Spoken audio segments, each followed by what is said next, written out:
Welcome to all. ഇന്ന് നമ്മൾ നോക്കാൻ പോകുന്നത് 9ാം ക്ലാസ്സിലെ ഫിസിക്സ് ആണ്. സയൻസിൻ്റെ ഭാഗമായിട്ടുള്ള ഫിസിക്സ് ആണ്. ചലന സമവാക്യങ്ങൾ എന്നാണ് ചാപ്റ്ററിൻ്റെ പേര്. നമ്മുടെ ക്ലാസ്സുകൾ ഇഷ്ടമാണെന്നുണ്ടെങ്കിൽ സബ്സ്ക്രൈബ് ചെയ്യുക, സപ്പോർട്ട് ചെയ്യുക കേട്ടോ. അപ്പോൾ നമുക്ക് ഇന്നത്തെ ക്ലാസ്സിലേക്ക് പോകാം. ചലന സമവാക്യങ്ങൾ എന്ന് പറയുന്നതിൽ എന്തൊക്കെയാണ് പറയുന്നതെന്ന് നോക്കാം. എന്താണ് ദൂരം എന്ന് പറയുന്നത്? ദൂരം എന്ന് പറയുന്നത് എന്താണെന്നറിയാലോ. അപ്പോൾ ഈ ദൂരവുമായി കണക്ട് ചെയ്യുന്ന വരുന്ന വേർഡ്സാണ് അല്ലേ സ്ഥാനാന്തരം എന്ന് പറയുന്നതും പ്രവേഗം എന്ന് പറയുന്നതും. അപ്പോൾ നമുക്ക് നോക്കാം. ഡിസ്പ്ലേസ്മെൻ്റ് എന്ന് വെച്ചാൽ എന്താണ്? രണ്ട് സ്ഥാനങ്ങൾ തമ്മിലുള്ള നേർരേഖ അകലം ഒരു നിശ്ചിത ദിശയോട് കൂടി പ്രതിപാദിക്കുന്നതിനെയാണ് സ്ഥാനാന്തരം എന്ന് പറയുന്നത്. അപ്പോൾ എന്താണ് സ്ഥാനാന്തരം എന്ന് പറയുന്നത്? സ്ഥാനാന്തരം എന്ന് വെച്ചാൽ എന്താണ്? സ്ഥാനാന്തരം എന്ന് വെച്ചാൽ എന്താണ്? ദിശ ചേർത്ത് പറയുന്നത് അല്ലേ. രണ്ട് സ്ഥാനങ്ങൾ തമ്മിലുള്ള അകലം ഒരു നിശ്ചിത ദിശയോട് കൂടി പറയുന്നതിനെയാണ് എന്തെന്ന് പറയുന്നത്? സ്ഥാനാന്തരം അല്ലെങ്കിൽ ഡിസ്പ്ലേസ്മെൻറ്റ് എന്ന് പറയുന്നത്. സ്ഥാനാന്തരത്തിനെ എസ് എന്ന അക്ഷരം കൊണ്ടാണ് സൂചിപ്പിക്കുന്നത്. ദൂരത്തിൻ്റെ യൂണിറ്റായ മീറ്റർ തന്നെയാണ് സ്ഥാനാന്തരത്തിൻ്റെയും യൂണിറ്റ്. അപ്പോൾ സ്ഥാനാന്തരത്തിൻ്റെ യൂണിറ്റ് എന്ന് പറയുന്നത് എന്താണ്? ദൂരത്തിൻ്റെ യൂണിറ്റ് എന്താണ്? മീറ്ററാണ്. അപ്പോൾ സ്ഥാനാന്തരത്തിൻ്റെ യൂണിറ്റ് മീറ്ററാണ്. പക്ഷേ സ്ഥാനാന്തരം എന്ന് വെച്ചാൽ എന്താണ്? ഡിസ്പ്ലേസ്മെൻറ്റ് എന്ന് വെച്ചാൽ എന്താണ്? ഏറ്റവും ചെറിയ അകലമാണ് എടുക്കുക. അന്ത്യപ്രവേഗത്തിന്, അതായത് ആദ്യത്തെ പ്രവേഗത്തിൻ്റെയും അന്ത്യപ്രവേഗവും തമ്മിലുള്ള വ്യത്യാസമാണ് സ്ഥാനാന്തരം എന്ന് പറയുന്നത്. അല്ലെങ്കിൽ എന്തെന്ന് പറയാം? രണ്ട് സ്ഥാനങ്ങൾ തമ്മിലുള്ള ഒരു നേർരേഖ അകലത്തെയാണ് എന്ന് പറയുന്നത് സ്ഥാനാന്തരം എന്ന് പറയുന്നത്. ഇത് ദിശ പറയില്ലേ, പറയുന്നുണ്ട്. അതുപോലെ തന്നെ എസ് എന്ന അക്ഷരം കൊണ്ടാണ് ഇത് സൂചിപ്പിക്കുന്നത്. അപ്പോൾ സ്ഥാനാന്തരം എന്ന് പറയുന്നത് സദിശ അളവാന്ന് പറഞ്ഞു അല്ലേ. അതായത് നമ്മൾ ദിശ പറയുന്നുണ്ടെന്ന് പറഞ്ഞു. അളവിനോടൊപ്പം ദിശ കൂടി പ്രതിപാദിക്കേണ്ട അളവുകളെയാണ് സദിശ അളവുകൾ എന്ന് പറയുന്നത്. അപ്പോൾ എന്താണ് സദിശ അളവുകൾ? അളവിനോടൊപ്പം ദിശ കൂടി പ്രതിപാദിക്കേണ്ട അളവുകളെയാണ് സദിശ അളവുകൾ എന്ന് പറയുന്നത്. സദിശ അളവുകൾക്ക് അളവും ദിശയും ഉണ്ടാകും. അപ്പോൾ സദിശ അളവുകൾക്ക് എന്തുണ്ടാകും? അളവും ദിശയും ഉണ്ടാകും. ദിശ ആവശ്യമില്ലാത്ത അളവുകളെയാണ് അദിശ അളവുകൾ അല്ലെങ്കിൽ സ്കേലാർ ക്വാണ്ടിറ്റി എന്ന് പറയുന്നത്. അപ്പോൾ സ്കേലാർ ക്വാണ്ടിറ്റി എന്ന് പറഞ്ഞാൽ എന്താണ്? ദിശ ആവശ്യമില്ല. അതായത് അദിശ അളവ് വെച്ച് എന്താണ്? ദിശ ആവശ്യമില്ല അല്ലേ. ഇനി എന്താണ്? അതാണ് സ്ഥാനാന്തരം എന്ന് പറയുന്നത്. സ്ഥാനാന്തരത്തിന് ദിശ വേണമെന്ന് പറഞ്ഞപ്പോൾ അതൊരു സദിശ അളവാണെന്ന് പറഞ്ഞു അല്ലേ. ഒരു വസ്തു നേർരേഖ പാതയിലൂടെ ഒരേ ദിശയിൽ സഞ്ചരിക്കുമ്പോൾ മാത്രമാണ് സ്ഥാനാന്തരത്തിൻ്റെയും സഞ്ചരിച്ച ദൂരത്തിൻ്റെയും മൂല്യം തുല്യമാകുന്നത്. അപ്പോൾ ഒരു വസ്തു നേർരേഖ പാതയിലൂടെ ഒരേ ദിശയിൽ സഞ്ചരിക്കുമ്പോൾ മാത്രമാണ് സ്ഥാനാന്തരത്തിൻ്റെയും സഞ്ചരിച്ച ദൂരത്തിൻ്റെയും മൂല്യം തുല്യമാകുന്നത്. രണ്ട് മേഖലയാണെന്നുണ്ടെങ്കിൽ അത് എന്തായിരിക്കണം? ഒരേ ദിശയിൽ തന്നെയായിരിക്കണം സഞ്ചരിച്ചിട്ടുണ്ടായിരിക്കുക അല്ലേ. ഇനി എന്താണ് പ്രവേഗം എന്ന് പറയുന്നത്? പ്രവേഗം അല്ലെങ്കിൽ വെലോസിറ്റി എന്ന് പറയുന്നത് എന്താണ്? പ്രവേഗം എന്ന് വെച്ചാൽ പ്രവേഗത്തിൻ്റെ ഇത് കാണാനുള്ള ഇക്വേഷൻ എന്ന് പറയുന്നത് എന്താണ്? നമുക്ക് നോക്കാം. പ്രവേഗം എന്ന് വെച്ചാൽ എന്താണ്? S/T ആണ്. V is equal to S/T. അതായത് സ്ഥാനാന്തരം ബൈ സമയം. എന്താണ്? ഒരു സെക്കൻഡിലുണ്ടായി, അതായത് സ്ഥാനാന്തരം ബൈ സമയം എന്ന് പറയുന്നതാണ് പ്രവേഗം എന്ന് പറയുന്നത്. സ്ഥാനാന്തരം ബൈ സമയമാണ്. ഇനി അതിൻ്റെ എന്താണ്? അതിൻ്റെ യൂണിറ്റ് എന്ന് പറയുന്നത് മീറ്റർ പെർ സെക്കൻഡ് ആണ്. യൂണിറ്റ് എന്ന് പറയുന്നത് പ്രവേഗത്തിൻ്റെ യൂണിറ്റ് മീറ്റർ പെർ സെക്കൻഡ് ആണ്. അതുപോലെ തന്നെ ഇക്വേഷൻ എന്ന് പറയുന്നത് V is equal to S/T ആണ്. അതായത് സ്ഥാനാന്തരം ബൈ സമയം ആണ്. അപ്പോൾ നമ്മൾ പറഞ്ഞു ഇതിൽ ദിശ പറയുന്നുണ്ടെന്ന് പറഞ്ഞു അല്ലേ. അപ്പോൾ നമ്മൾ പറഞ്ഞു ഇവിടെ പറയുന്നുണ്ട് V is equal to എന്താണ്? S/T ആണ്. V is equal to S/T ആണ്. അപ്പോൾ യൂണിറ്റ് എന്തായിരിക്കും? V is equal to S/T. എസിൻ്റെ യൂണിറ്റ് എന്തായിരുന്നു? എസിൻ്റെ യൂണിറ്റ് എന്ന് പറയുന്നത് നമ്മൾ പറഞ്ഞു അല്ലേ, മീറ്റർ ആയിരിക്കും. എസ് എന്ന് വെച്ചാൽ ഡിസ്പ്ലേസ്മെൻറ്റ് യൂണിറ്റ് എന്ന് പറയുന്നത് മീറ്റർ ആണ്. ടി എന്ന് വെച്ചാൽ എന്താണ്? ടി എന്ന് വെച്ചാൽ സെക്കൻഡ് ആണ്. അപ്പോൾ മീറ്റർ പെർ സെക്കൻഡ് ആണ് എന്തെന്ന് പറയുന്നത്? വെലോസിറ്റിയുടെ യൂണിറ്റ് എന്ന് പറയുന്നത്. ഒരു വസ്തുവിന് യൂണിറ്റ് സമയത്തിലുണ്ടാകുന്ന സ്ഥാനാന്തരമാണ് പ്രവേഗം. പ്രവേഗം എന്ന് പറയുന്നത്. പ്രവേഗം ഒരു സദിശ അളവാണ്. പ്രവേഗം എന്ന് പറയുന്നത് എന്താണ്? ഒരു സദിശ അളവാണ് അല്ലേ. നമ്മൾ സദിശം, അതായത് ദിശയോട് കൂടി പറയുന്ന അളവുകളെയാണ് സദിശ അളവ് എന്ന് പറയുന്നത്. നമ്മൾ പറഞ്ഞു സ്ഥാനാന്തരം എന്ന് പറയുന്നത് സദിശ അളവാണ്. അപ്പോൾ സ്ഥാനാന്തരം ബൈ സമയം എന്ന് പറയുന്നതാണ് പ്രവേഗത്തിൻ്റെ യൂണിറ്റ്. അപ്പോൾ പ്രവേഗം എന്ന് പറയുന്നത് ഒരു സദിശ അളവാണ്. സ്ഥാനാന്തരത്തിൻ്റെ ദിശയാണ് പ്രവേഗത്തിൻ്റെയും ദിശ എന്ന് പറയുന്നത്. സ്ഥാനാന്തരത്തിൻ്റെ ദിശയെ തന്നെയാണ് പ്രവേഗത്തിൻ്റെയും ദിശ. ഇതിൻ്റെ യൂണിറ്റ് മീറ്റർ പെർ സെക്കൻഡ് ആണ്. ഒരു വസ്തുവിനുണ്ടാകുന്ന സ്ഥാനാന്തരം അതിൻ്റെ സഞ്ചാരപാതയെ ആശ്രയിക്കുന്നില്ല. എന്നാൽ പ്രവേഗം കണക്കാക്കാനായിട്ട് പരിഗണിക്കേണ്ടത് വസ്തു സഞ്ചരിക്കാനെടുക്കുന്ന ആകെ സമയമാണ്. അപ്പോൾ സമയം എങ്ങനെയാണ് എടുക്കുന്നത്? വസ്തു സഞ്ചരിക്കാനെടുക്കുന്ന ആകെ സമയത്തെയാണ് സമയം എന്ന് പറയുന്നതിൽ ഇട്ട് കൊടുക്കുക. ഇനി എന്താണ് സമപ്രവേഗവും പ്രവേഗം എന്ന് പറയുന്നത്? യൂണിഫോം വെലോസിറ്റിയും അല്ലെങ്കിൽ നോൺ യൂണിഫോം വെലോസിറ്റി എന്ന് വെച്ചാൽ എന്താണ്? ഒരേ ദിശയിൽ സഞ്ചരിക്കുന്ന ഒരു വസ്തുവിൻ്റെ സ്ഥാനാന്തരത്തിൻ്റെ അളവ് തുല്യ ഇടവേളകളിൽ തുല്യമായിരുന്നാൽ ആ വസ്തു സമപ്രവേഗത്തിലാണ്. അപ്പോൾ എന്താണ് സമപ്രവേഗം എന്ന് വെച്ചാൽ സമമായിരിക്കണം അല്ലേ. എവിടെ ഏതെങ്കിലും ഒരു സമയത്താണ് എന്താവേണ്ടത്, തുല്യ അളവ് ആയിരിക്കേണ്ടത്, തുല്യമായിരിക്കേണ്ടത്. അപ്പോൾ ഒരേ ദിശയിൽ സഞ്ചരിക്കുന്ന ഒരു വസ്തുവിൻ്റെ സ്ഥാനാന്തരത്തിൻ്റെ അളവ് എന്ന് പറയുന്നത് തുല്യ ഇടവേളകളിൽ തുല്യമായ ഇടവേളകളിൽ തുല്യമായിരിക്കണം. എന്നാൽ മാത്രമാണ് എന്തെന്ന് പറയുള്ളൂ, വസ്തു സമപ്രവേഗത്തിലാണ് എന്ന് പറയുള്ളൂ. അപ്പോൾ തുല്യമായ ഇടവേളകളിലാണെന്നുണ്ടെങ്കിൽ എന്തെന്ന് പറയും, വസ്തു സമപ്രവേഗത്തിലാണെന്ന് പറയും. വേഗം, ദിശ എന്നിവ മാറിയാൽ എന്ത് മാറും, പ്രവേഗം മാറും അല്ലേ. പ്രവേഗം എന്ന് പറയുന്നത് വേഗവും ദിശ മാറിയാൽ എന്ത് മാറും, പ്രവേഗം മാറും. ഇവയിൽ ഏതെങ്കിലും ഒന്ന് മാറിയാലും പ്രവേഗത്തിന് മാറ്റം വരും. ഇത് തന്നെയാണ് പറയുന്നത്. വേഗം, ദിശ എന്നിവ രണ്ട് മാറിയാലും പ്രവേഗം മാറും. അതുപോലെ തന്നെ ഏതെങ്കിലും ഒന്ന് മാറിയാലും പ്രവേഗത്തിന് മാറ്റം വരും. വസ്തുവിൻ്റെ പ്രവേഗത്തിന് മാറ്റമുണ്ടെങ്കിൽ അത് അസമപ്രവേഗമായിരിക്കും. ആ പ്രവേഗത്തിന് മാറ്റം ഉണ്ടെന്നുണ്ടെങ്കിൽ അതിന് അസമപ്രവേഗമായിരിക്കും എന്ന് പറയും. അതെല്ലാം തുല്യമായ ഇടവേളകളിൽ തുല്യമായിട്ടാണ് വരുന്നതെങ്കിൽ സമപ്രവേഗം എന്ന് പറയും. വ്യത്യസ്തമാണെന്നുണ്ടെങ്കിൽ എന്ന് പറയും അസമപ്രവേഗം എന്നും പറയും. ഇനി നെക്സ്റ്റ് ത്വരണം എന്ന് വെച്ചാൽ എന്താണ്, ആക്സിലറേഷൻ അല്ലേ. ത്വരണം എന്ന് വെച്ചാൽ ആക്സിലറേഷൻ ആണ് ത്വരണം എന്ന് വെച്ചാൽ. അപ്പോൾ ത്വരണത്തിൻ്റെ ഇക്വേഷൻ എന്ന് പറയുന്നത് എന്താണ് നോക്കാം. ഒരു വസ്തുവിന് യൂണിറ്റ് സമയത്തിലുണ്ടാകുന്ന പ്രവേഗമാറ്റത്തിൻ്റെ അളവ് അഥവാ പ്രവേഗമാറ്റത്തിൻ്റെ നിരക്കാണ് ത്വരണം എന്ന് പറയുന്നത്. ത്വരണം എന്ന് വെച്ചാൽ എന്താണ്, പ്രവേഗമാറ്റം ബൈ സമയമാണ്. പ്രവേഗമാറ്റം ബൈ സമയം. അതായത് ഒരു വസ്തുവിന് യൂണിറ്റ് സമയത്തിലുണ്ടായ പ്രവേഗമാറ്റത്തിൻ്റെ അളവ് അഥവാ പ്രവേഗമാറ്റത്തിൻ്റെ നിരക്കിനെയാണ് എന്തെന്ന് പറയുന്നത്, ത്വരണം എന്ന് പറയുന്നത്. അപ്പോൾ ആക്സിലറേഷൻ എന്ന് വെച്ചാൽ എ ആണ് അല്ലേ. ആക്സിലറേഷൻ ആണ് ത്വരണത്തിന് ഇംഗ്ലീഷ് വേർഡ്. അപ്പോൾ A = V - U/T ആണ്. എന്താണ് V - U/T എന്ന് വെച്ചാൽ എന്താണ്, B എന്ന് വെച്ചാൽ എന്താണെന്ന് വെച്ചാൽ അന്ത്യപ്രവേഗം. അതായത് ഒരു വസ്തു സഞ്ചരിക്കുകയാണ്, അത് ലാസ്റ്റ് എത്തുന്ന ആ ഒരു സമയമില്ലേ, ലാസ്റ്റ് എത്തുന്ന ഒരു ദൂരമില്ലേ, ആ ഒരു ഇതിനെയാണെന്ന് പറയുന്നത് V എന്ന് പറയുന്നത്. വേഗത്തിനെയാണ് V എന്ന് പറയുന്നത്. ഇത് തുടക്കത്തിൽ തന്നെ ഉണ്ടാകുന്ന ഒരു വേഗമില്ല, ഇനീഷ്യൽ വെലോസിറ്റി. അതായത് നമ്മൾ ഒരു വണ്ടി സ്റ്റാർട്ട് ചെയ്യുകയാണെന്നുണ്ടെങ്കിൽ ആ തുടക്കത്തിലൊരു വെലോസിറ്റി ഉണ്ടാകും, ഒരു വേഗം ഉണ്ടാവും അല്ലേ, ഒരു പ്രവേഗം ഉണ്ടായിരിക്കും. അതിനെയാണ് U എന്ന് പറയുന്നത്. അപ്പോൾ A = V - U/T ആണ്. അതായത് പ്രവേഗം മാറ്റം. അപ്പോൾ പ്രവേഗം മാറ്റം എന്ന് വെച്ചാൽ എന്താണ്, ആദ്യ സമയത്ത് ഉണ്ടാകുന്ന പ്രവേഗം മാറ്റമുണ്ട്, അതുപോലെ തന്നെ അന്ത്യസമയത്ത് ഉണ്ടാകുന്ന പ്രവേഗം മാറ്റമുണ്ട്.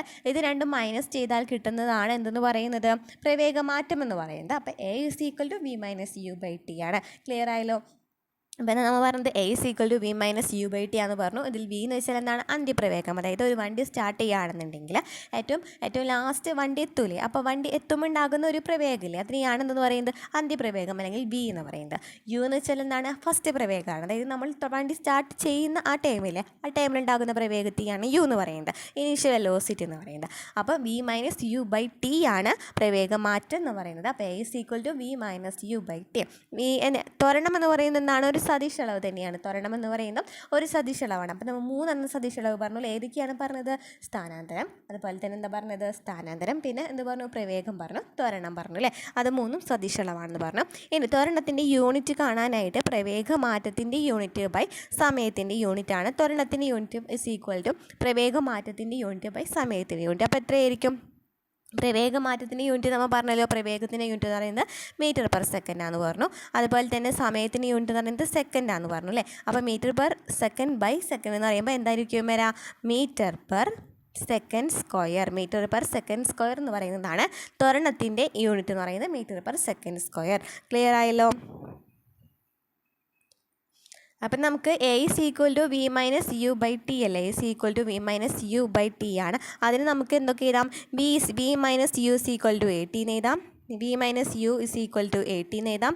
ഇങ്ങനെ നമ്മൾ ക്രോസ് ചെയ്യില്ലേ, A × T അല്ലേ. ക്രോസ് ചെയ്യുമ്പോൾ A × T = അതായത് AT = V - U എന്ന് എഴുതാം. അല്ലെങ്കിൽ V = എന്ന് എഴുതാം, U + AT എന്ന് എഴുതാം അല്ലേ. V = ഇവിടെ നമുക്ക് V കിട്ടൂലേ. ഇപ്പോൾ പറയുകയാണെന്നുണ്ടെങ്കിൽ പറഞ്ഞു തരാം കേട്ടോ. അപ്പോൾ നമുക്ക് A = V - U/T ആണ് അല്ലേ.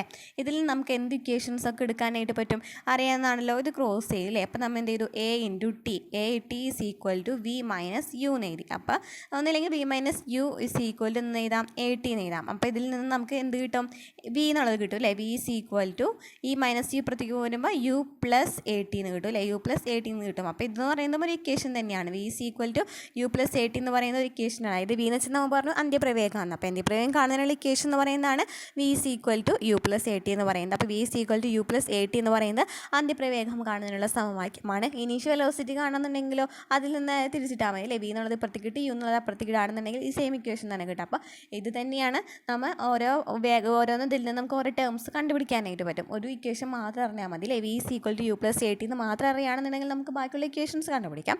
അല്ലെങ്കിൽ ത്വരണം എന്ന് പറയുന്നത് a is equal to v minus u by t ആണ്. അതിൽ നിന്ന് നമുക്ക് ബാക്കി ഇക്വേഷൻസ് കണ്ടുപിടിക്കാം. അപ്പോൾ നോക്കിയേ, നിത്യജീവിതത്തിൽ ത്വരണമുണ്ടാകുന്ന സന്ദർഭങ്ങൾ ഏതൊക്കെയാണ്? തെങ്ങിൽ നിന്ന് താഴേക്ക് പതിക്കുന്ന തേങ്ങയുടെ ചലനം എന്ന് പറയുന്നത് ഒരു ത്വരണത്തിന് എക്സാമ്പിളാണ്. അതുപോലെ തന്നെ പ്രവേഗം കുറഞ്ഞു വരുന്ന ചില സന്ദർഭങ്ങളുണ്ട്. ഏതൊക്കെയാണ് പ്രവേഗം കുറഞ്ഞു വരുന്നത്? സ്റ്റേഷനിൽ എത്തിച്ചേർന്ന് കൊണ്ടിരിക്കുന്ന ട്രെയിൻ. നമ്മൾ പറഞ്ഞില്ലേ, നമ്മൾ ഒരു വണ്ടി സ്റ്റാർട്ട് ചെയ്ത് അത് നമ്മളിങ്ങനെ ഇപ്പം ട്രെയിൻ സ്റ്റാർട്ട് ചെയ്തിട്ട് ട്രെയിൻ നിർത്താൻ പോകുമ്പോൾ ഭയങ്കര സ്ലോ ആയിട്ടില്ലേ പോകും. അപ്പോൾ അവിടെ പ്രവേഗം കുറഞ്ഞു വരാണ്. അതുപോലെ തന്നെ മുകളിലേക്ക് എറിഞ്ഞൊരു കല്ലിൻ്റെ മുകളിലേക്കുള്ള ചലനം അല്ലേ. മുകളിലേക്ക് ഒരു കല്ലെറിഞ്ഞാൽ ആ കല്ലിൻ്റെ മുകളിലേക്കുള്ള ചലനം എന്ന് പറയുന്നത് എന്താണ്? പ്രവേഗം കുറഞ്ഞു വരികയാണ് ചെയ്യുന്നത്. അപ്പോൾ അതിനെയാണ് എന്തെന്ന് പറയുന്നത്? പ്രവേഗം കുറഞ്ഞു വരുന്നതിൻ്റെ നിരക്കിനെയാണ് നെഗറ്റീവ് ത്വരണം അല്ലെങ്കിൽ മന്ദീകരണം എന്ന് പറയുന്നത്. അപ്പോൾ നെഗറ്റീവ് ത്വരണം അല്ലെങ്കിൽ മന്ദീകരണം എന്ന് വെച്ചാൽ എന്താണ്? പ്രവേഗം കുറഞ്ഞു വരുന്നതിൻ്റെ നിരക്കാണ് നെഗറ്റീവ് ത്വരണം അല്ലെങ്കിൽ അഥവാ മന്ദീകരണം എന്ന് പറയുന്നത്. അപ്പോൾ നെഗറ്റീവ് ത്വരണം എന്ന് വെച്ചാൽ ത്വരണത്തിൻ്റെ യൂണിറ്റ് എന്തായിരുന്നു? മീറ്റർ പെർ സെക്കൻഡ് സ്ക്വയർ ആയിരുന്നു. അത് തന്നെയാണ് ഇതിൻ്റെ unit, metre per second square തന്നെയാണ്. അപ്പോൾ നെഗറ്റീവ് ത്വരണം അല്ലെങ്കിൽ അഥവാ മന്ദീകരണം എന്ന് വെച്ചാൽ എന്താണ്? പ്രവേഗം കുറഞ്ഞു വരുന്നതിൻ്റെ നിരക്കാണ്. ക്ലിയർ ആയല്ലോ. ഇനി എന്താണ് സമത്വരണം അല്ലെങ്കിൽ അസമത്വരണം? നമ്മൾ നേരത്തെ പറഞ്ഞില്ലേ, പ്രവേഗം സമപ്രവേഗമെന്നും അസമപ്രവേഗം. അതുപോലെ തന്നെ സമത്വരണം അസമത്വരണം സെയിം തന്നെ, ചെറിയ വേർഡ്സുകൾ അങ്ങോട്ടും ഇങ്ങോട്ടും മാറിയെന്നുള്ളൂ. ഒരു വസ്തുവിൻ്റെ പ്രവേഗ മാറ്റത്തിൻ്റെ അളവ് തുല്യ ഇടവേളകളിൽ തുല്യമായിരുന്നാൽ വസ്തു സമത്വരണത്തിലാണ്.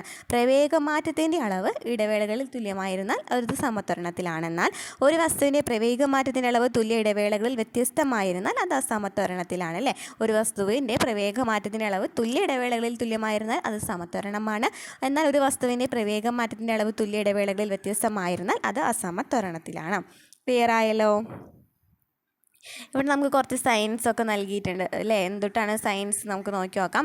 മാൻഡേറ്ററി സൈനുകൾ എന്ന് വെച്ചാൽ എന്താണ്? എന്തൊക്കെയാണ് നിർബന്ധമായും പാലിക്കേണ്ടതെന്നുള്ള മുന്നറിയിപ്പ് നൽകുന്ന അടയാളങ്ങളെയാണ് മാൻഡേറ്ററി എന്ന് വെച്ചാൽ നിർബന്ധമാണെന്നല്ലേ അർത്ഥം. അപ്പോൾ നിർബന്ധമായിട്ട് പാലിക്കേണ്ടതാണെന്നുള്ള മുന്നറിയിപ്പാണ് എന്തെന്ന് പറയുന്നത്. അത്തരം ചിഹ്നങ്ങളാണ് ഇവിടെ പാർക്ക് ചെയ്യരുത് അല്ലേ. പീന്ന് ക്രോസ് ചെയ്തിട്ട് ഇവിടെ പാർക്ക് ചെയ്യരുതെന്ന് പറയുന്നത്. അതുപോലെ തന്നെ സൈക്കിൾ യാത്ര നിരോധിച്ചിരിക്കുന്നു, ഹോൺ നിരോധിച്ചിരിക്കുന്നു. അതൊക്കെ നമ്മൾ എന്തായാലും നിർബന്ധമായി പാലിക്കേണ്ടതാണ്. ഇനി കോഷണറി സൈനുകൾ എന്ന് വെച്ചാൽ എന്താണ്? മുന്നോട്ടുള്ള യാത്രയിൽ റോഡിൻ്റെ അവസ്ഥയെക്കുറിച്ച് മുന്നറിയിപ്പ് നൽകുന്നു അല്ലേ. ഇപ്പോൾ ഹമ്പിൾ എന്നുണ്ടെങ്കിൽ ഒരു സൈൻ ഉണ്ടായിരിക്കും, ഇടിങ്ങ പാലത്തിന് ഇങ്ങനെ ഉണ്ടായിരിക്കും. അതുപോലെ തന്നെ സ്കൂൾ സമയമാണെന്നുണ്ടെങ്കിൽ ഒരു സ്കൂൾ കുട്ടി നൽകിയിട്ടുണ്ടായിരിക്കും അല്ലേ. അതൊക്കെ എന്താണ്? മുന്നോട്ടുള്ള യാത്രയിൽ റോഡിൻ്റെ അവസ്ഥ എങ്ങനെയാണെന്ന് മനസ്സിലാക്കുന്നതിന് വേണ്ടിയുള്ളതിനെയാണ് കോഷണറി സൈനുകൾ എന്ന് പറയുന്നത്. നമ്മൾ ഒന്ന് എന്തായിരിക്കാം? മുന്നറിയിപ്പ് ഉണ്ടായിരിക്കും അല്ലേ, കോഷണറി എന്ന് പറയുന്നത്.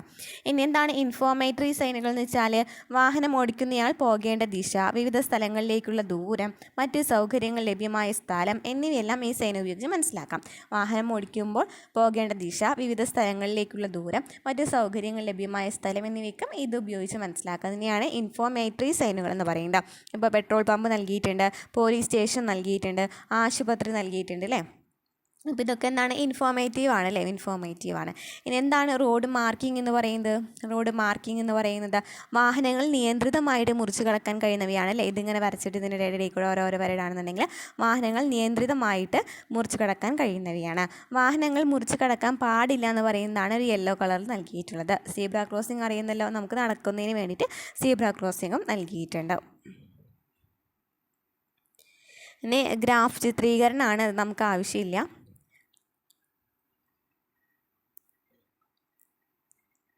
ഇനി ചലന സമവാക്യങ്ങൾ, ഇക്വേഷൻ ഓഫ് മോഷൻ, ചലന സമവാക്യങ്ങൾ പറയുന്നുണ്ട്. പ്രവേഗവും സമയവും തമ്മിലുള്ള ബന്ധം മനസ്സിലാക്കാൻ നമുക്കറിയാലോ. V is equal to U plus A t എന്ന് പറയുന്ന ഇക്വേഷൻ നമ്മൾ ഓൾറെഡി ഡെറൈവ് ചെയ്തിട്ടുണ്ടായിരുന്നു. V is equal to U plus A t. അപ്പോൾ അത് ഇമ്പോർട്ടൻ്റ് ആണ്, ഈ ഇക്വേഷൻ പഠിച്ചു വയ്ക്കാം. അതുപോലെ തന്നെ സ്ഥാനാന്തരവും സമയവും തമ്മിലുള്ള ബന്ധം കണ്ടെത്തുന്നതിന് വേണ്ടിയിട്ട് ഈ ഇക്വേഷൻ പഠിച്ചു വയ്ക്കാം കേട്ടോ. S is equal to U T plus half A T square. S is equal to U T plus half A T square. Higher ലെവലിലൊക്കെയാണ് ഈ ഇക്വേഷൻ ആവശ്യം വരിക. അപ്പോൾ S is equal to U T plus half A T square. അപ്പോൾ ചലന സമവാക്യങ്ങൾ എന്ന് പറയുന്നത് എന്തൊക്കെയാണ്?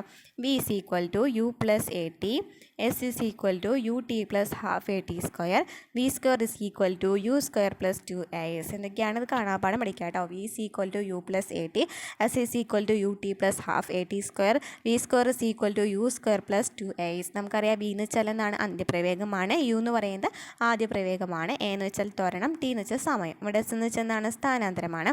പിന്നെ ഇവിടെ എന്താ അറിയാത്തത്, എസ് എന്ന് വെച്ചാൽ സ്ഥാനാന്തരമാണ്. അപ്പോൾ ഈ 3 ഇക്വേഷൻസും പഠിച്ചു വെക്കുക കേട്ടോ. അത് വെച്ചിട്ട് നമുക്ക് എന്ത് ചെയ്യാം, ഓരോ പ്രോബ്ലംസൊക്കെ ചെയ്യാനായിട്ട് വരും. ഇപ്പോൾ ഇത്രയും ഡീറ്റെയിൽ ആയിട്ട് ചോദിച്ചിട്ടില്ല, പക്ഷേ കുറച്ചും കൂടി ഹയർ ലെവൽ എക്സാംസ് ഇപ്പോൾ പ്രിലിംസിനൊന്നും അങ്ങനെ ചോദിക്കുന്നത് കണ്ടിട്ടില്ല. കുറച്ചും കൂടി ഇപ്പോൾ +2 അതുപോലെ തന്നെ LDC ഒക്കെ ചോദിക്കാവുന്ന ക്വസ്റ്റ്യൻ ഉണ്ടോ. അതുപോലെ തന്നെ കുറച്ചും കൂടി ബേസ് അല്ലാത്ത കുറച്ച് എക്സാമുകൾക്കൊക്കെ ഇതിൽ നമുക്ക് ക്വസ്റ്റ്യൻ പ്രതീക്ഷിക്കാവുന്നതാണ്. അപ്പോൾ ഇത്രയൊക്കെയാണ് ഈ ചാപ്റ്ററിൽ പറയുന്നത്. നമ്മുടെ ക്ലാസ്സുകൾ ഇഷ്ടമാണെന്നുണ്ടെങ്കിൽ സബ്സ്ക്രൈബ് ചെയ്യുക, സപ്പോർട്ട് ചെയ്യുക.